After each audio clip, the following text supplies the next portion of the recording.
el proceso de síntesis de los aminoácidos y todo. Pero si no, pues lo lamento. Lo verán tal vez en maestría o en doctorado si más adelante quieren seguir estudios en esa línea. ¿Qué más? Y bueno, igualmente, como vieron, pues cada RNA mensajero, por ejemplo, entre procariotas y eucariotas es un mundo diferente, pero también por ejemplo, en eucariotas, como vimos en la clase anterior, hay 3 RNA polimerasas también, ¿no? Y cada RNA polimerasa tiene un grupo específico de genes que ella, por decirlo así, sabe o le gusta, por decirlo así, transcribir. ¿Sí? O sea, son 3 RNA polimerasa, la 1, la 2 y la 3, y los mensajeros solamente son transcritos por la RNA polimerasa 2. La 1 son algunos RNA ribosomales y la 3 creo que eran de transferencia y algunos ribosomales también. ¿Ok? Así que bueno, sí, hay muchas cosas, muchos detalles detrás de cada aspecto. Sí, a ver, ¿quién más quiere comentar?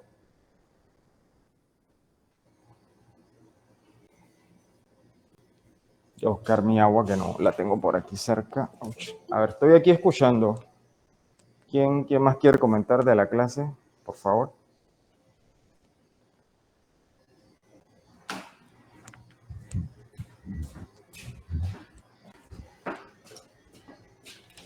El laboratorio está en construcción y pues ando por allí, por acá. A ver si busco el agua en la oficina. Ups.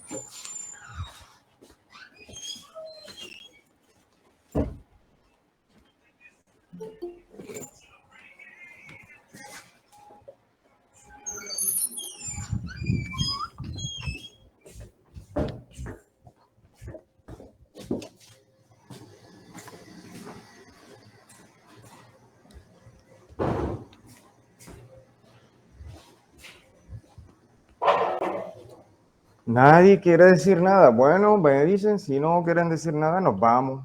Profe, algo que me parece interesante es Ok, gracias, Melanie. en el acortamiento del telómero, porque yo había escuchado que anteriores clases pasadas del por qué la célula, o sea, si cada vez está dividiéndose, está multiplicándose, el por qué ya llega un momento en el que ya deja de hacer.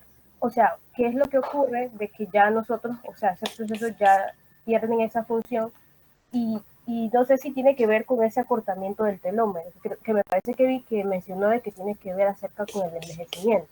Entonces eso me pareció interesante también.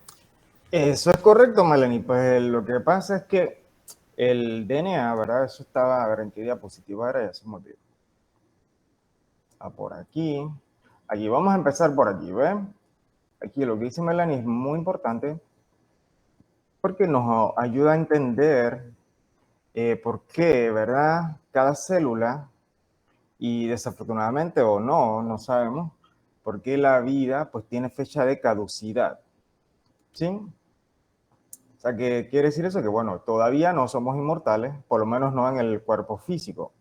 ¿Qué ocurre? Ustedes ven que aquí tenemos el proceso de replicación del DNA. Están, como ya vieron en la clase, los primers o cebadores, que son colocados allí por una enzima que se llama primasa.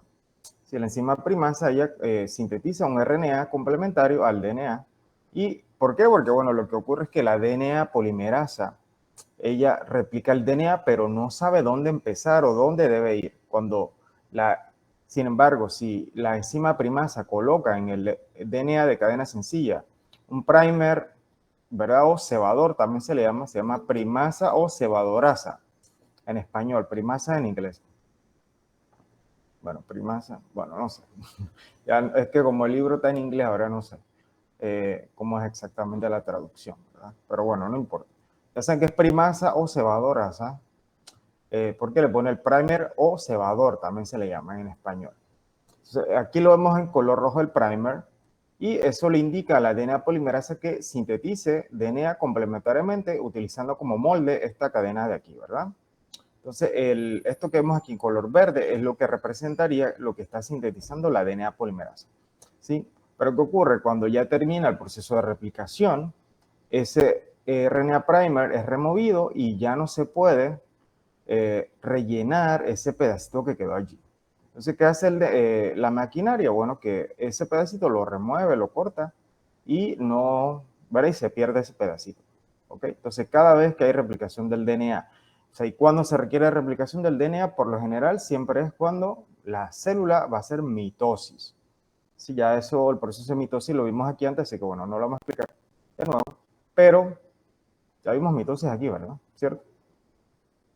¿Ya lo vimos o no? Es que tengo, acuérdense, tengo varios grupos y ahora no sé por cuál. Ya vimos aquí mitosis y meiosis. Hello. Bueno, si ustedes no se acuerdan, yo menos, porque como yo tengo varios grupos y no todos van al mismo ritmo, ya no me acuerdo si a ustedes les di mitosis o meiosis. Profe, que yo recuerde, la verdad no recuerdo haber. Yo creo que no. No, bueno. Ese tema es de la biología celular. O sea, nosotros lo dimos el anterior Sí, semestre. ¿Qué cosa? ¿Mitosis y meiosis? ¿Lo dieron ya? el semestre pasado. Sí, profesor. ¿De verdad? Ah, bueno, Sí, pues yo lo tenía como parte de este curso también. Bueno, pues vamos a verlo en anyways cuando nos llegue después de citoesqueleto y vamos a ver si se lo dieron de la misma manera que yo lo tengo preparado, ¿ok? Así que igualmente, pues no importa. Bueno, entonces, ¿qué estaba diciendo? Ese pedacito se va cortando cada vez que la célula hace replicación del DNA. Entonces, aquí ya hemos visto también, ve, aquí está lo que les acabo de mencionar, ¿verdad? Está en rojo el cebador, que es RNA, ¿verdad? Un RNA pequeño que es corto y complementario al DNA de cadena sencilla. Y es utilizado como guía para la DNA polimerasa para hacer el proceso de síntesis del DNA en el proceso de replicación, ¿no? Entonces aquí lo vemos una vez más.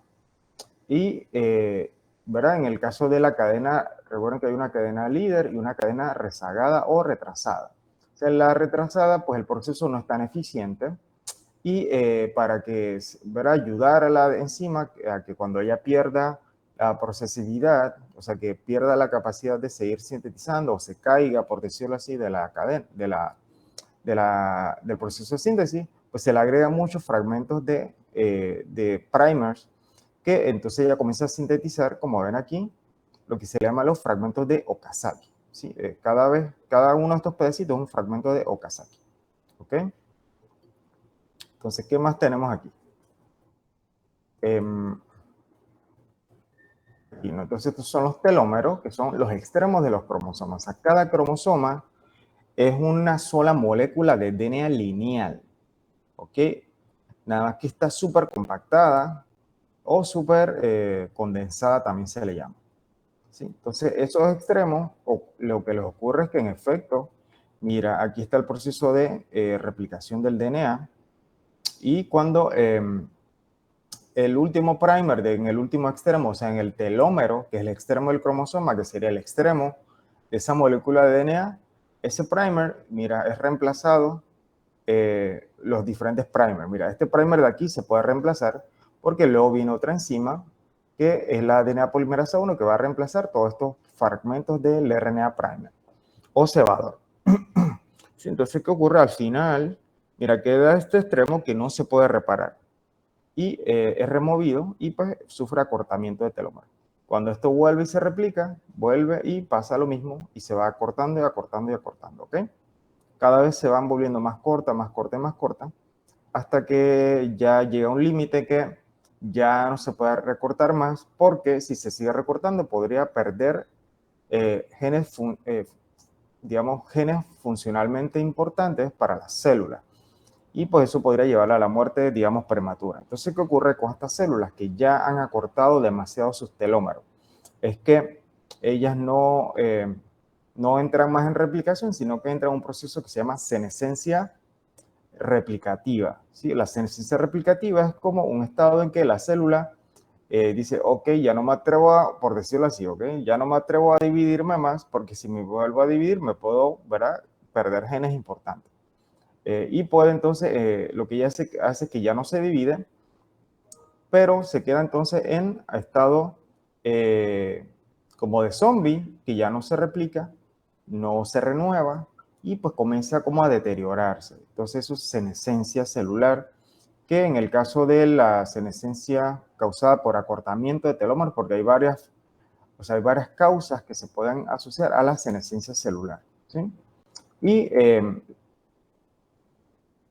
la mayoría, ¿verdad?, de los casos, como en esto, es senescencia replicativa porque ya se acortaron los telómeros. Entonces, esa célula, pues, eventualmente va a morir, ¿verdad? Se queda metabólicamente activa, un poquito más lenta, pero ya no tiene la misma actividad de antes, ¿ok? Entonces, eventualmente pasa por apoptosis, que es muerte celular programada, y eso lo vamos a ver más adelante también, junto con la senescencia celular o senescencia replicativa, ¿ok?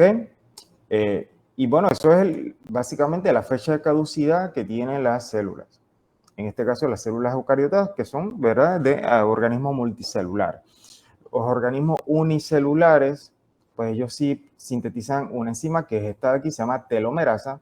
Esta enzima telomerasa impide que se acorten los telómeros y por lo tanto siempre se mantienen de la misma longitud en los organismos unicelulares eucariotas. En el caso de las bacterias y los virus, pues el DNA de ellos es circular y pues no tienen un extremo como este que es lineal. Entonces, en ese caso no existe el acortamiento telomérico.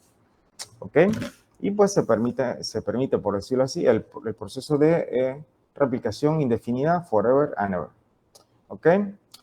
¿Qué más les quería decir? Sobre senescencia, sobre replicación del DNA. Pues yo creo que era eso. A ver, ¿quién más tiene preguntas, comentarios de la clase? O de este tema de senescencia replicativa, o de senescencia, digamos, o perdón, de los extremos de los telómeros y la telomerasa. ¿Quién más tiene preguntas? Bueno, profesor, justamente con lo que acaba de mencionar le iba a preguntar, pero lo acaba de responder y me pareció muy interesante. Que justo yo estaba pensando, ok, pero entonces si eso sucede, ¿qué pasa con los organismos que solo se reproducen multiplicándose? En algún punto tienen una fecha de caducidad y todos mueren, ¿cómo es que? Y acaba de explicarme que estos no se reducen, sus telómeros, así que... Exacto. Y bueno, nosotros, aunque eso es correcto, está perfecto el comentario, ¿cómo se llama? Andri se llama. Ok, Andri. Entonces, lo otro que ocurre también es que el proceso de digamos, esta enzima que mencioné, ¿dónde estaba? Por aquí, la telomerasa, por ejemplo, las células somáticas no la sintetizan. O sea, ¿qué son las células somáticas? Todas las células del cuerpo, excepto las células de la línea germinal.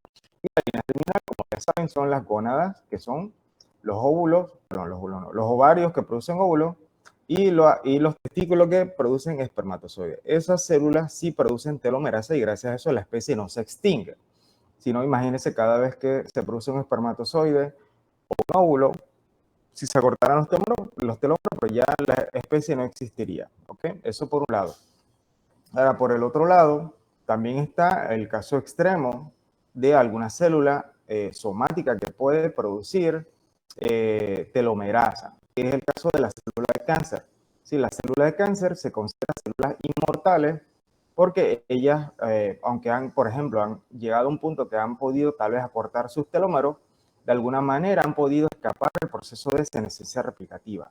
Sí, o sea que al mismo tiempo que esos telómeros se van acortando, o sea, es un mecanismo de protección del organismo que tiene, por ejemplo, si una célula se está convirtiendo en célula de cáncer, porque ¿verdad? Tuvo algunas mutaciones, pues esas mutaciones la llevan a que se prolifere, o sea, que se divida muchísimas veces de manera descontrolada. Ella corta sus telómeros hasta que eventualmente se muere. Es un mecanismo de defensa molecular. Pero ¿qué ocurre en las células de cáncer que logran escapar esa defensa? Pues ellas comienzan a producir telomerasa y lo que hacen es que ya no permiten que sus telómeros se acorten más y pasan por un proceso de inmortalización que, ¿verdad?, las lleva a ser una célula tóxica y que se vuelve, ¿verdad?, un tumor maligno en muchos casos, ¿verdad? Puede ser a veces benigno, pero pues muchas veces maligno, dependiendo del tipo de tumor y cáncer que estemos hablando. ¿Ok? Profe, o sea que las células, si se están empezando a convertir en células malignas, ellas se autodestruyen.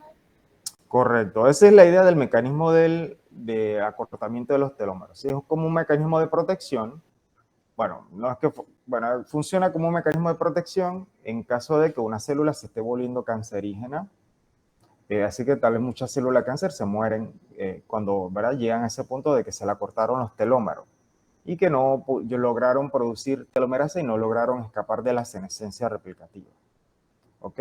Ahora, si algunas células de cáncer escapan a la senescencia replicativa y logran producir telomerasa, o sea, ¿qué quiere decir eso?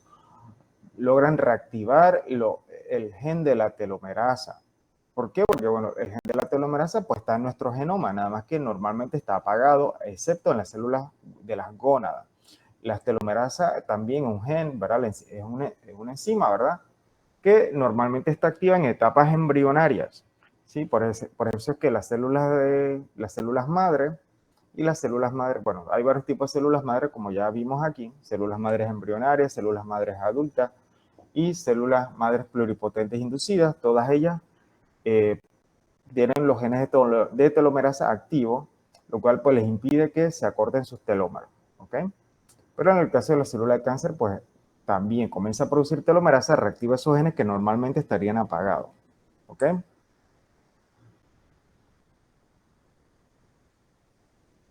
Yep. ¿Preguntas alguna adicional o comentario? Profe, no sé si me podía volver a explicar la parte del proceso de iniciación, elongación y terminación. Es que hubieron unas cosas que sí comprendí, pero habían otras en que pues me perdí. Entonces, no sé si puede...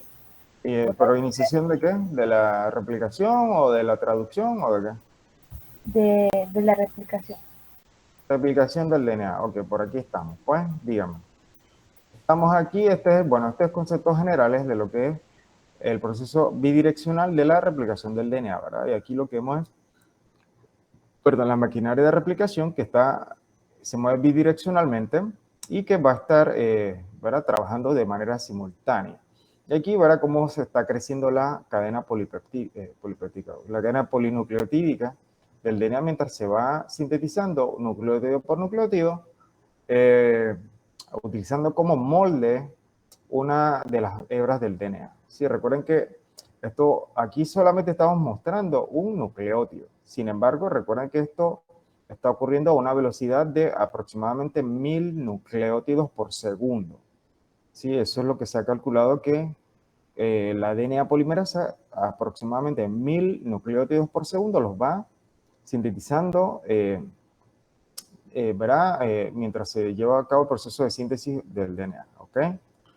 Entonces, hay como, ¿verdad? 3 etapas, la etapa 1, 2 y 3 en la replicación del DNA. Entonces, es importante no confundir las etapas de la replicación del DNA con las 3 etapas de la traducción, ni con las 3 etapas de la transcripción. Sí, estoy hablando del examen, ¿ok? Así que ya están avisados que la primera etapa no son diferentes en los 3 mecanismos y son totalmente diferentes, ¿no? Entonces, la primera etapa, ahí está la apertura de la doble hélice del DNA para que en lo que se llama el origen de replicación. ¿Sí? O sea, es importante que, por ejemplo, todos los organismos, ya sea procariotas o eucariotas, tienen origen de replicación. En el caso de bacterias, tienen un solo cromosoma, tienen un solo origen de replicación.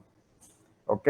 Un cromosoma que es circular. En el caso de los eucariotas, tenemos, ¿verdad? Muchos cromosomas lineales y cada cromosoma tiene muchos sitios de inicio de la replicación o muchos sitios de origen de replicación del DNA. ¿Sí? Y bueno, esto pues permite que, por ejemplo, un conjunto de proteínas, que son muchas de ellas enzimas, pues se unan al DNA y formen lo que es el replisoma, que es un conjunto de proteínas que incluye, por ejemplo, las enzimas helicasas que abren la doble hélice. Hay enzimas girasas, topoisomerasas, que, ¿verdad? A medida que la DNA polimerasa se va moviendo, pues permiten que van a cortar y pegar el DNA. ¿Por qué? Porque si usted tiene un montón de hilos que está jalando, ¿verdad? Se van a enredar. Entonces, las enzimas topoisomerasas, las girasas, junto con las SBP, que son proteínas de unión de ADN de cadena sencilla, ¿verdad? Permiten que el proceso se lleve a cabo de manera eficiente y no se enreda el DNA. Imagínense que se enreda el DNA como un cordón, que usted se le ha enredado los cordones, ¿verdad? ¿Alguna vez? Bueno, imagínense que esa maquinaria, ¿verdad? De moléculas de proteínas y evitan que se formen esos enredos y esos nudos en los cordones, haciendo la analogía con el DNA, ¿ok? La segunda etapa es cuando ya la DNA polimerasa comienza a sintetizar. O sea, en la primera etapa que ocurre, se abrió la doble hélice y se unieron las proteínas del replisoma. La segunda etapa estaba ya la DNA polimerasa iniciando el proceso de replicación. ¿Sí? Entonces recuerden que hay varias DNA polimerasa. O sea, la que lleva a cabo el proceso de replicación es la DNA polimerasa 3. ¿Sí? La 2 y la 1 pues hacen otras funciones. Por ejemplo, la 1, por ejemplo, aquí la 2 repara daños causados por agentes físicos, ¿verdad? O sea, que actúa ya en procesos de reparación del DNA. La DNA polimerasa 1 pues repara, ¿dónde estaba? Reemplaza la primasa. ¿Dónde estaba? Yo lo vi por aquí. Aquí está la DNA polimerasa 3. Y mira, aquí está la DNA polimerasa 1 que les dije que reemplaza los cebadores o los primers. ¿Sí? O sea que esa región de donde estaba el primer o cebador se reemplaza con la DNA polimerasa 1. Y luego, mira, otra enzima DNA ligasa, entonces termina de sellar el enlace fosfodiéster para unir los fragmentos que quedaron allí. ¿Ok? ¿Qué más? Bueno, esa es la DNA polimerasa 1, 2 y 3, lo que hacen, ya les dije. Ya les dije aquí los fragmentos de Okazaki también, o sea que no voy a repetir eso, pero ya está ahí. Así que lo repasan. Y está la tercera etapa, que es cuando ya viene la parte, ok, esto, el DNA se sintetizó por la DNA polimerasa 3, como les dije, a 1000 nucleótidos por segundo, lo hizo tan rápido que siempre pues, pueden ocurrir algún error. ¿Sí?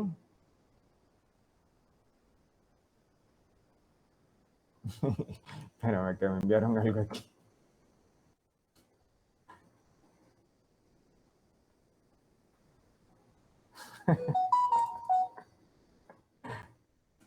Uy, perdón.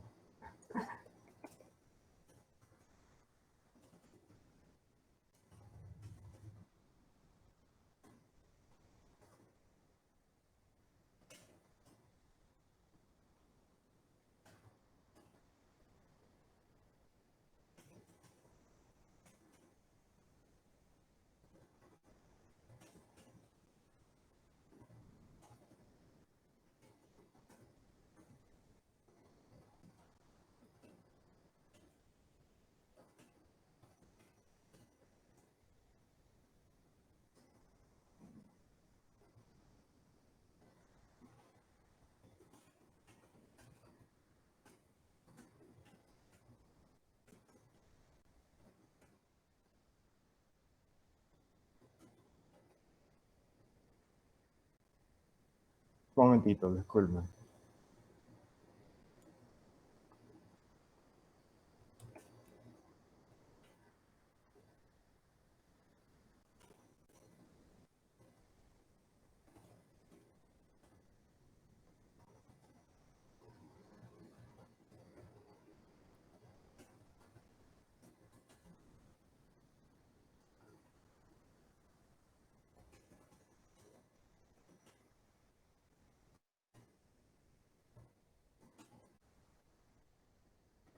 Ok, ahora sí, entonces la tercera etapa es corregir los errores, ¿verdad? Siempre la DNA polimerasa, ¿verdad? Hace muy buen trabajo, 1000 nucleótidos por segundo no es fácil y puede cometer un error en una base cada 1000 nucleótidos, más o menos lo que se estima. Entonces, esos errores son corregidos en la tercera etapa. O sea, ya ocurrió la replicación, se entra otra maquinaria que es la DNA polimerasa 1 que corrige los huecos, como por ejemplo el que se produce por el primer o cebador. Y también vienen las enzimas DNA ligasas, que son enzimas que vienen a unir los extremos que se hayan quedado sin pegar adecuadamente, ¿no? Y bueno, aquí están todas las etapas básicamente, ¿no? La etapa 1, 2 y 3. Y la etapa, por ejemplo, de reparación, ¿dónde la dejé? No, aquí no sale. Aquí está la polimerasa 1, que cambia los primeros cebadores y termina de unir los fragmentos de Okazaki. Eso es lo que hace la DNA polimerasa 1 cuando luego llega la DNA ligasa, ¿ok? Y la etapa 2 está la DNA polimerasa 3 sintetizando el DNA, en este caso por un fragmento de Okazaki. Pero mira, acá, porque esta es la cadena rezagada, acá está la cadena líder que lo hace de manera más rápida, ¿ok? A ver, no sé si ahora sí le quedó más claro. Sí, profe. Sí, cómo no. A ver, ¿quién más tiene preguntas o comentarios de la clase? Dígame. Ingrid, dígame.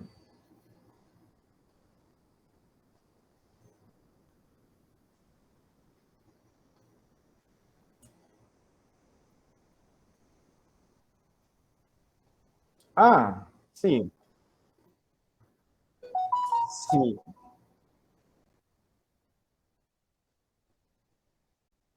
sí, ok, bueno, pues esos pacientes, como ya vimos aquí en la clase, verá, ellos tienen algunos defectos en la maquinaria de reparación del DNA. ¿Dónde era que estaba aquí? Entonces, ¿qué ocurre? Ahí, como ya vieron en la clase, hay varios mecanismos de reparación de DNA. ¿Sí? Entonces, es importante para el examen recordar, por ejemplo, que hay un mecanismo de reparación de DNA por remoción de nucleótidos. Este es uno. Hay otro mecanismo que es por remoción de bases. Hay otro mecanismo que se llama reparación de DNA por extremos no homólogos. Y otro mecanismo que es por recombinación de DNA que ocurre en el entrecruzamiento. ¿Ok? Eso que ocurre en estos pacientes de Xenoderma pigmentosum, XP. Sí, ellos tienen, o sea, esta es una manifestación que en el, ¿verdad? Como vemos aquí, ocurre porque las células no pueden reparar su DNA adecuadamente. Ahora, tenemos que pensar que esto no ocurre necesariamente por un solo gen.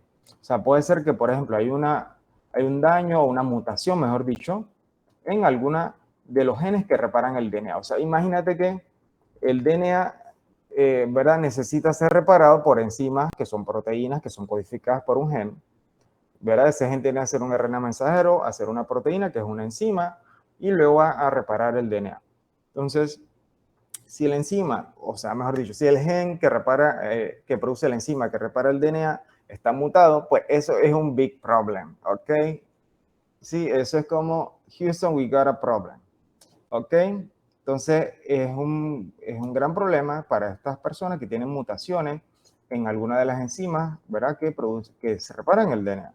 Entonces, lo que ocurre es que, desafortunadamente, esto se manifiesta mucho, por ejemplo, a nivel de la piel, porque estos pacientes, por ejemplo, lo normal es que, o sea, exponerse al sol es algo que nos produce mutación. O sea, si uno se expone mucho al sol un ratito todos los días, pues está bien, 10, 15 minutos. Pero si usted va a la playa, le gusta tomar el sol en bikini y depilarse, etcétera, pues todo eso causa que la piel esté mucho más expuesta a las mutaciones.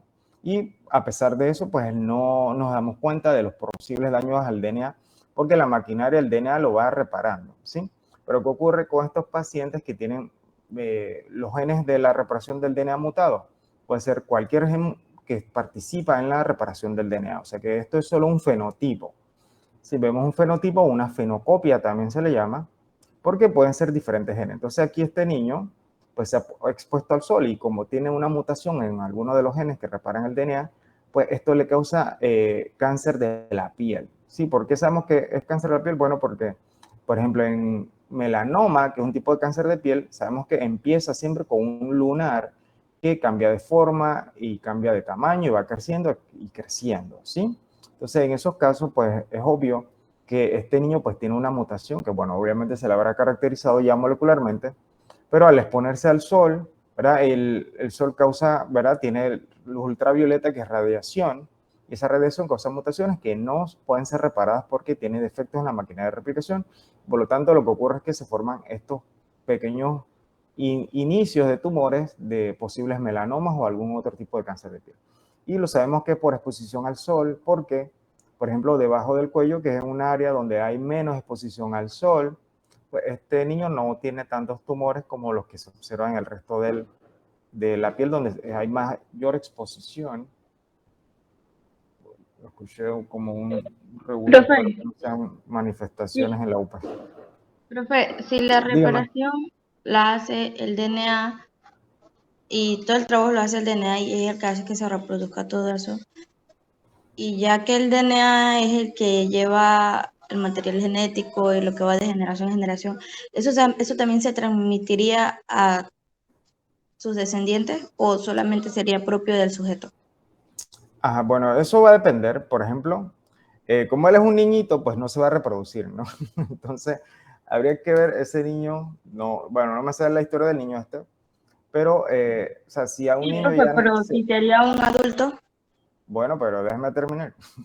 Entonces, si el niño llega adulto y logra casarse o tener hijos o tener descendencia, pues va a depender con quién se haya casado, ¿no? Entonces, su descendencia sí va a recibir una copia del gen defectuoso, pero muchas veces si la persona con la cual tuvo el hijo no tiene la mutación, puede ser que no, ese único gen, esa copia que recibe, pues compense el proceso de reparación, ¿ok? Ahora, obviamente en ese caso, pues igualmente se le recomendaría muchísimo a la persona, a la descendencia que evite el sol, que evite, ¿verdad?, los agentes mutagénicos, porque puede ser que tenga alguna, aunque sí puede compensar la replicación y, perdón, la reparación del DNA, puede ser entonces que no, igualmente no sea un proceso igualmente eficiente como lo tendría una persona que tiene las dos copias del gen normal. ¿Sí me explico? Porque va a recibir una copia anormal, ¿verdad? La copia mutante del papá, en este caso del niño este, y de la mamá, pues que sería normal, ¿ok? Así es que pues eso sería. Profesor. Profesor, una pregunta. Diga Y, librería. ¿Quién se llama librería? ¿Quién profesor, se llama librería? soy Grace Urivalle, pero es que yo tengo un problema con mi cuenta y tuve que entrar con mi Ah, ok, ok. secundaria. Ok, ok, no. Profesor, entonces si el niño tiene la copia de la mitad del padre y la copia normal de la madre, él vendría siendo como un portador de la enfermedad, pero no tendría la enfermedad. Bueno, es que esto no es cuestión de una enfermedad, esto es una Bueno, condición tendría la mutación, no que tendría la tiene mutación, pero tendría el gen. sí, o sea, el descendiente tendría una copia del mutante y tendría una copia normal. ¿Sí? Entonces va a depender de qué tan eficiente sea el proceso, ¿no? Yo honestamente no sé cuál es la dinámica ahí, pero aunque tenga una copia normal, pues podría ser que el proceso sea menos eficiente que si usted tiene las dos copias normales, ¿ok? Así que la recomendación sería que evite el sol, evite los mutagénicos, evite, digamos, las drogas, el alcohol, porque todos son agentes mutagénicos. El alcohol, las drogas, ¿Sabías que ahora toxinas puedes de comprar fácil de en algunos Estados alimentos, Unidos con etcétera. envío ¿Ok? Comida gratis? chatarra, etcétera. Los colorantes también a largo plazo. Colorantes, Llegó etcétera. Todo eso, tienda. comer más fruta, vegetales, etcétera. ¿Sí? Mi rutina. No remitirá. profe, Es lo que hace. entonces si se Tengo llega suerte. a ¿Salir por ahí transmitir, un a día de pasar estos? el gen ese, la mutación esa, y entonces a la descendencia esa, bueno, el hijo pues, se le dice que no tome, trate de no tomar sol y todas las indicaciones que usted acabó de dar, eso se podría modificar, o Una sea, porque ya se intolerancia aguda a la mantendría luz del sol. irrecesivo, eso se podría Las visitas al modificar médico para se la han siguiente convertido en generación parte y de mi entonces ya rutina. no se, No ya no remitirá, se y pasaría, no cada se año el transmitiría. Bueno, riesgo ya se la vuelve siguiente mayor. generación hay Me que paso la ver vida con dentro de quién se casa. tiene el hijo o, No ¿verdad? Que remitirá, siga, y ¿no? cada Del año el nieto del riesgo se vuelve original. mayor. ¿Sí? Me paso la vida de casa. Sí, entonces, Tras pues, unas lo ventanas ideal es que busque a especiales. alguien Duermo de que día no tenga la y me mutación, quedo pero pues hay despierta veces toda que la la noche. mutación está y Y uno no toco siempre sabe. siempre que puedo. Así que pues va a depender de eso con quien se tenga Hola. el hijo en la siguiente ¿Qué generación. iba a decirle? ¿Sí? Hola, soy que... A ver, ¿qué más? Déjame ver si consigo, déjame ver si tengo por aquí, un momentito. A ver, que yo di otra clase hace tiempo. No, aquí parece que no está. A ver, Si supongamos que dígame, dígame. Mira, aquí le voy a compartir algo, rapidito. Lo que está aquí. Mira. Sí, esto yo creo que ya lo vimos en clase, ¿no? Un poquito de lo que es la superóxido dismutasa, ¿verdad? Que es una enzima que, por ejemplo, participa en la detoxificación de los radicales libres. Entonces, por ejemplo, los radicales libres se producen también por procesos de toxicidad de la mitocondria, ¿no? Si la mitocondria hay, ¿cómo se llama? Estrés oxidativo, produce radicales libres, ¿sí? Entonces, también vimos, por ejemplo, que restricción calórica, ¿verdad? Eso lo van a ver en las tareas. No sé si alguien hizo la tarea o la ha estado revisando. Las tareas. Sí, profe. Los ¿Sí? videos, ¿no? Exacto. Bueno, ahí en los videos le están hablando de varios de estos aspectos que le estoy mencionando ahorita, ¿no? Que, por ejemplo, los radicales libres se producen más por ejemplo, si usted come mucho, mucho dulce, mucho de todo eso, ¿no? Entonces, mucho azúcar también. Entonces, pero que también se puede combatir con antioxidantes, ¿sí? Con antioxidantes que ya están en la célula, como estos de aquí, la superoxidimotasa, catalasa y glutatión peroxidasa. Pero también con tener una dieta más saludable, de comer comidas ricas en antioxidantes, como estas que vemos aquí, que tienen vitamina E, C, A y etcétera, ¿no? Pero también se ha visto que este efecto no es algo, o sea, que esto de comer antioxidantes en la dieta no es algo anecdótico, sí, esto es algo que ya se ha demostrado científicamente. ¿Qué quiere decir eso? Por ejemplo, que en promedio, por ejemplo, se sabe que hay alrededor de 800 incidentes de daño en el DNA. O sea, ¿qué quiere decir? Son mutaciones en, por hora en las células. 800 daños en el DNA por célula, alrededor de 19.200 por día. ¿Sí? Entonces, estas mutaciones pueden causar cáncer si no se repara, ¿sí? O alguna otra condición también asociada a, por ejemplo, a procesos degenerativos o en general, ¿verdad? Entonces,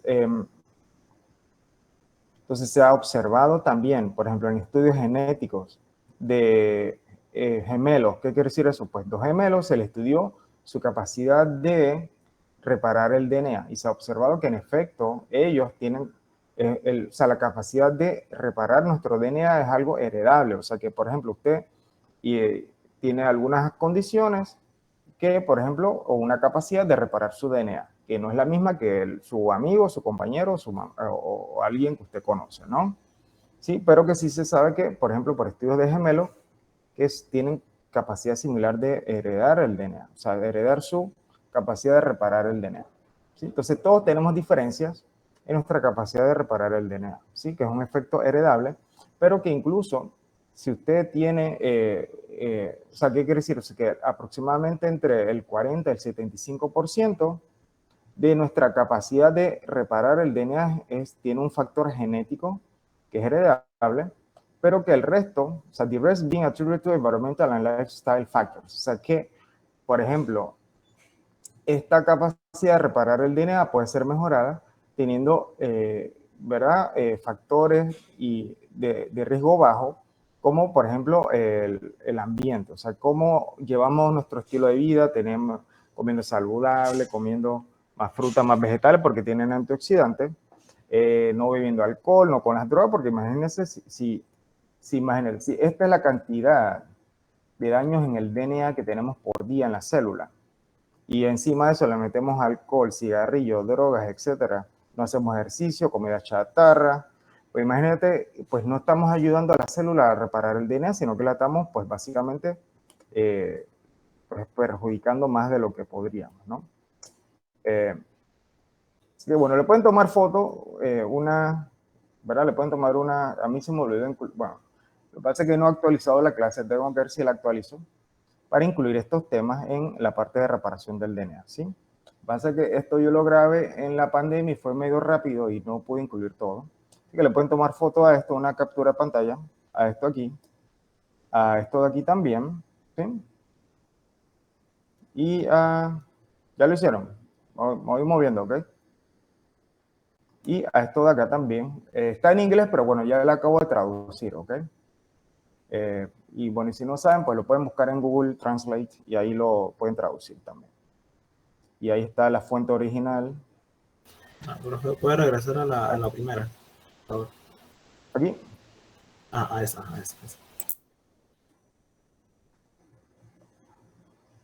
Ya, me dice. Ya, listo. Ok, entonces da esa a esta, ya le tomaron a esta de aquí, a esta de acá, ¿sí? Y esta de acá. O sea que entre el 50 y 75% de nuestra capacidad de reparar el DNA es hereditaria.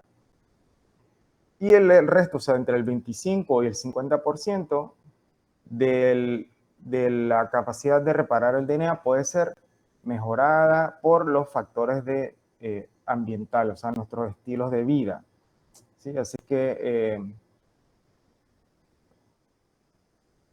Entonces, ¿qué se ha observado? Que, por ejemplo, el consumo de dietas altas en frutas, vegetales, ayuda a reducir el riesgo de desarrollar enfermedades degenerativas, incluyendo varios tipos de cáncer. ¿Por qué? Porque muchas enfermedades degenerativas y cánceres están asociadas a mutaciones que son simplemente daños en el DNA que no pudieron ser reparados porque, ¿verdad? El DNA, ¿verdad? Tenía alguna deficiencia en reparación en su maquinaria de reparación de DNA, por ejemplo, o simplemente por diferencias que todos tenemos, simplemente porque, ¿verdad? Les gusta comer comida chatarra, no hace ejercicio, fuma, bebe, etcétera, y toma mucho sol, ¿verdad? Luz ultravioleta, etcétera. Todo eso en conjunto, pues no ayuda a reparar el DNA y pues acelera los procesos de envejecimiento y algunas enfermedades, ¿ok?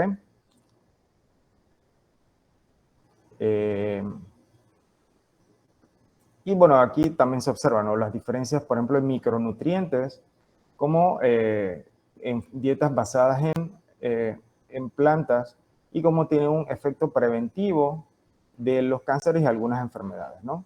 Y, por ejemplo, aquí se observa que, por ejemplo, extractos de limón y de otras frutas y vegetales, pues como ayudan a conferir protección al DNA, incluso en concentraciones bajas. Por ejemplo, aquí, los antioxidantes de frutas y vegetales, se observa cómo ellos ayudan a tener un efecto directo en el DNA en su reparación. ¿Sí? Por ejemplo, aquí se hizo un extracto de... mira, aquí, mire, lo que vemos aquí en estas gráficas son, miren, porcentaje de daño en el DNA. Entonces aquí tenemos un control, esto creo que son cultivos de células, no estoy seguro, habría que ver en detalle. Y estos extractos de células se les suplementó en el medio de cultivo con algunos de los antioxidantes que se observan, creo que era vitamina C o no, extracto de algún cítrico o de limón o de, no recuerdo. Entonces se observa que, mira, esto que se suplementó con el antioxidante del cítrico o de la fruta, pues mira, tiene menor porcentaje de daño en el DNA comparado con el control. ¿Sí? Ahora, ellos vieron también que aislando la vitamina C, creo que no observaron diferencias específicas. Simplemente habían otras moléculas en la fruta. O sea, por eso es mejor comer directamente a la fruta, directamente al vegetal, no solamente suplementarse con alguna vitamina C. Entonces vemos que la vitamina C sola no tiene el mismo efecto. No quiere decir que no sea buena y que no sea importante, pero que el efecto no lo ven directamente en el DNA. ¿Sí? ¿Y qué más tenemos acá? Bueno, aquí no recuerdo aquí ok. Sí, entonces ellos dicen que, mira, removiendo, o sea, por un lado, vitamina C sola no tiene el mismo efecto en reparación, ni, por ejemplo, del extracto. O sea, remover del extracto de la fruta o del vegetal de la vitamina C no tiene ningún impedimento en el efecto protector del daño en el DNA. ¿Ok? Así es que ¿verdad? Es importante, ¿verdad?, consumir vegetales, consumir fruta, y no es algo como anecdótico, como ya les dije, es algo que ya se ha demostrado científicamente pues de hace muchísimo tiempo. Y bueno, pues eso era lo que creo que no logré incluir aquí, y pues espero que les haya ayudado a comprender la importancia de reparación del DNA, de los estilos de vida saludables y de por qué se explica a este niño que tiene todos esos tumores que no han podido ser reparados por el DNA que se dañó y causó mutaciones. ¿Ok? ¿Qué más? ¿Alguna otra pregunta, comentario? Profe, una pregunta. Ajá. Era Giovanni, sobre, diga. era sobre la parte de donde se habla de la malaria y la anemia falciforme. Ajá. Ahí menciona de que por la anemia falciforme, ¿no?, que los glóbulos rojos duran solo 20 días en lugar de 120 días. Entonces ahí sería como un fallo en la apoptosis o algo así. No, lo que pasa es que allí, a ver, eso era en esta clase, ya no me acuerdo. ¿En qué parte estaba? Sí, son ¿Qué las diapositiva? últimas diapositivas. Sí, Las últimas. Aquí, sí, yo me acuerdo. Ok, bueno, aquí lo que ocurre es que hay una mutación. Bueno, o sea, es una mutación, pero también más bien se habla de un polimorfismo, ¿sí? O sea, básicamente los polimorfismos son mutaciones que ahora pues son como parte de la población en diferentes frecuencias. Entonces aquí yo creo que lo habíamos mencionado más temprano en alguna clase anterior, ¿verdad? Yo no me acuerdo. Creo que en la clase de proteínas lo vimos. Hay una mutación que se cambia un aminoácido por otro por un cambio en base simple. Un solo cambio en una base cambió el aminoácido y se produce que estos glóbulos rojos tengan esta forma de media luna, por decirlo así, y que no, por un lado, no circulan bien porque tienden a acumularse, a tapar las arterias, los capilares. ¿Sí? Entonces aquí el asunto no es tanto porque hay una apoptosis, sino que, bueno, sí hay procesos apoptóticos, lo que pasa es que también ellos son procesados por el vaso. No me sé toda la fisiología de los glóbulos rojos, pero sé que ellos son procesados por el vaso y allí en el vaso pues son digamos, reabsorbidos más rápidamente que si fueran normales, ¿no? Entonces eso pues causa anemia en el sentido de que la persona tiene hemoglobina baja, porque ¿verdad? Su reemplazo de glóbulos rojos pues es mucho más constante que una persona con glóbulos rojos normales. ¿Sí? Entonces, más que todo tiene que ver con la misma fisiología del sistema circulatorio y con el vaso que reabsorbe todo eso, reabsorbe todas las células que no están, ¿verdad? Que están en circulación porque pues, son defectuosas. Pero bueno, el asunto aquí es la protección que ofrecen los procesos de, por ejemplo, la frecuencia lo que ocurre en la selección natural con la malaria y la protección al tener una copia del alelo S, que es el de las células falciformes. ¿Okay? O sea, que una persona con anemia falciforme prácticamente es inmune a la malaria, pero una persona que tiene una de las copias normales y uno con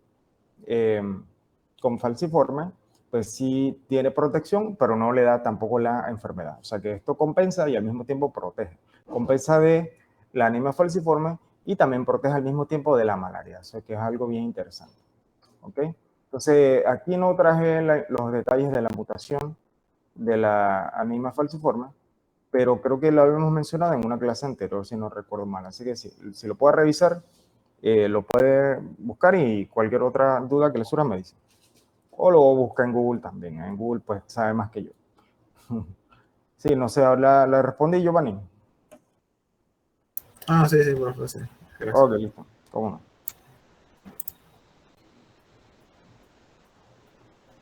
A ver, ¿alguna otra pregunta? No. Sí, no hay pregunta. Bueno. Si ya no hay más preguntas, vamos a ver si... diga. ¿Alguien tenía preguntas? Que sí, porque yo en las diapositivas vi que los tipos de mutaciones, ¿no? Los tipos de mutaciones, Y eso, y que la sustitución es silenciosa, como que esta no, entonces así como que no me quedó muy claro porque dice como que, o sea, es una sustitución, pero no afecta, entonces no, hay como que no. Ok. Sí, lo que pasa es que eso tiene que ver muchas veces con el código genético, ¿no? Si una mutación silenciosa, pues muchas veces ocurre en algunos de estos codones que son redundantes. Si, por ejemplo, si aquí no, este es un codón que, o sea, son la leucina, ¿no? La leucina es codificada de manera redundante por 1, 2, 3, 4, 5, 6 codones diferentes. O sea que los 3 producen leucina. O sea que si usted ¿verdad? Detecta una mutación que cambió una A por una G, o en este caso, o sea, por ejemplo, aquí era UUA, pero si ese UA se cambió por UG, pues se cambia y pues una mutación redundante, una mutación silenciosa porque no tiene ningún efecto en la codificación del aminoácido de ese codón. ¿Sí? O sea, la proteína sigue siendo la misma. ¿Ok? Igualmente acá, ¿no? Si usted, lo normal era CUA, CUC, CUG, CUU, pues si cambia si originalmente tenía CUA y cambia por C o por G o por U, pues no va a tener ningún efecto en la mutación. Sí, simplemente va a ser una mutación silenciosa que no tiene ningún efecto en el código genético al final porque la proteína va a ser la misma, o sea, la mutación, ¿verdad? No va a producir ninguna proteína diferente ni cambio en la secuencia de aminoácidos, ¿ok? ¿Ahora sí quedó claro? Sí, ahora sí. Entonces, por ejemplo, en la leucina, por ejemplo, si se colocan, si se cambia, a una que no es de esa, sí habría una sustitución, ¿no? De esta cadena Correcto. silenciosa. Sí, hay una sustitución de nucleótidos, pero no hay cambio en el aminoácido. ¿Ok? Sí, entonces, lo que se ha observado en general, por ejemplo, en los codones, hay mayor frecuencia de mutación en la tercera posición del codón. Esta es la posición 1, ¿sí? Posición 2 y posición 3. Entonces, la posición 3 tiene mayor probabilidad de sufrir mutaciones, pero esas mutaciones, muchas de ellas son redundantes, son silenciosas porque no tienen un efecto en la codificación del aminoácido. ¿Ok? Ahora, si aquí cambiáramos, por ejemplo, si es CUA, CUC, CUG y CU, pues si en vez de eso fuera a ver, bueno, aquí, sí, bueno, aquí creo que no importa qué pase, siempre va a ser lo mismo, no va a cambiar. El problema sería acá, si tenemos UUA y UUG, si aquí en vez de A ponemos una C, pues allí va a haber problema, ¿ok? Ahí sí habría un cambio en la secuencia del aminoácido y sería UUC, déjame ver si, mira, aquí hay UUC sería, mira, ¿qué sería? Fenilalanina, ¿ok? Si cambiamos de UUA a UUC, pues mira, sería fenilalanina y ya no sería leucina, ¿ok? Ese es un ejemplo de cómo podría ocurrir el código genético que es redundante y que, ¿verdad? En general eso se toma en cuenta. Por ejemplo, si usted trabaja con filogenética de organismos, pues usted toma en cuenta eso al momento de determinar la distancia genética. Si las mutaciones están ocurriendo en el tercer codón, en el segundo o en el primero, pues eso nos da una mayor eso tiene un mayor peso evolutivo o un cambio en un salto evolutivo, más que si fuera en el tercer codón o que si fuera una mutación redundante del mismo aminoácido. ¿Ok? ¿Se entendió eso? ¿Yep? Ok. Sí, gracias. Ok, perfecto. Bueno, ¿alguna otra pregunta? Si no, pues déjame ir si repasamos rapidito. ¿Qué otros aspectos no hemos visto que son importantes? Bueno, ya les dije casi todo, creo yo. Acá no tocamos mucho la parte esta de aquí, pero bueno, yo creo que es importante recordar lo que es el espliciosoma, ¿ok? Y los procesos general del procesamiento del RNA, ¿ok?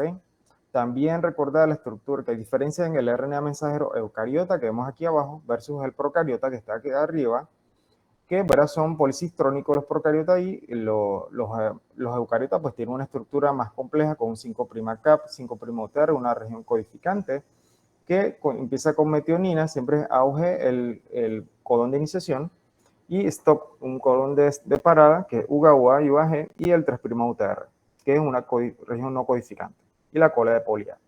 ¿Ok? ¿Verdad? Está el código, lo que es el dogma central de la biología molecular, que ¿verdad? Eso se lo deben saber de memoria. Ya les hablé de esto.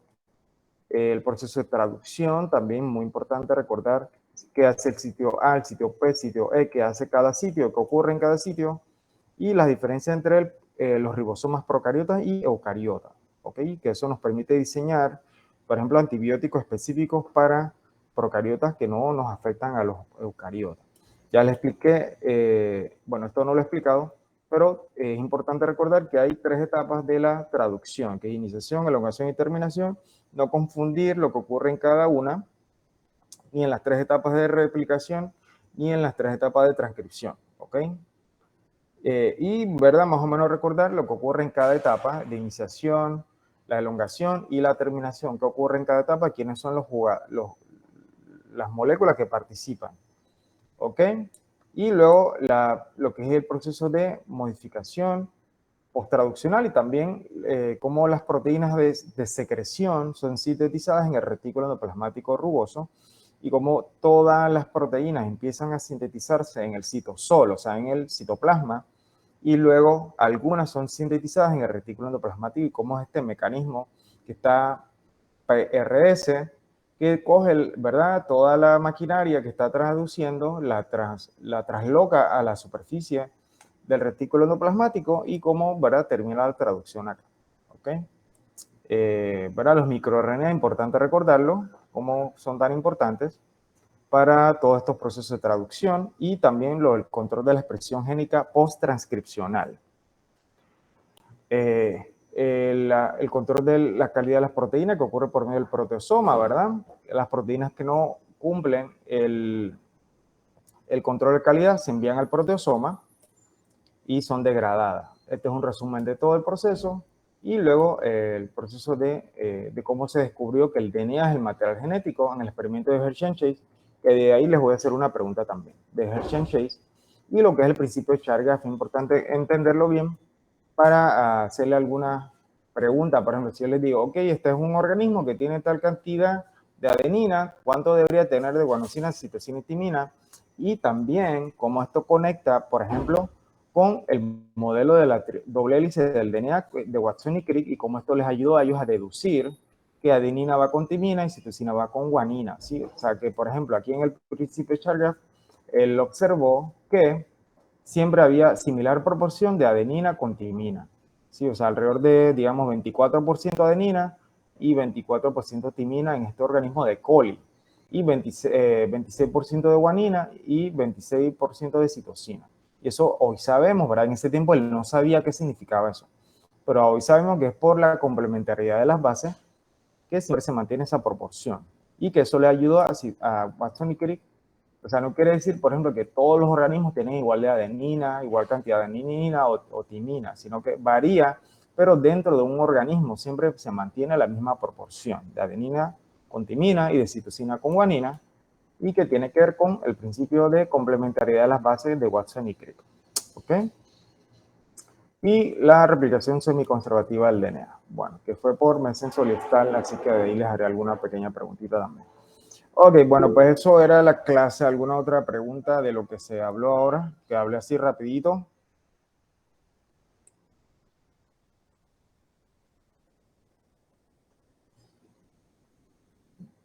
Sí, ya pueden ir escribiendo presente. Bueno, el profesor que dijo lo del sitio, ¿cómo es? Sitio AB, ¿verdad? Sitio EP ya, eso no, eso que fue lo que eso para qué era que se utilizaba, que dijo algo El sitio A, el sitio donde entra el aminoácido con el RNA de transferencia. Sitio P, sitio peptidil, que es donde ocurre la síntesis de la proteína, donde se une la cadena polipeptídica con el DNA, con el aminoácido que está trayendo el RNA de transferencia, y el E, que es el sitio de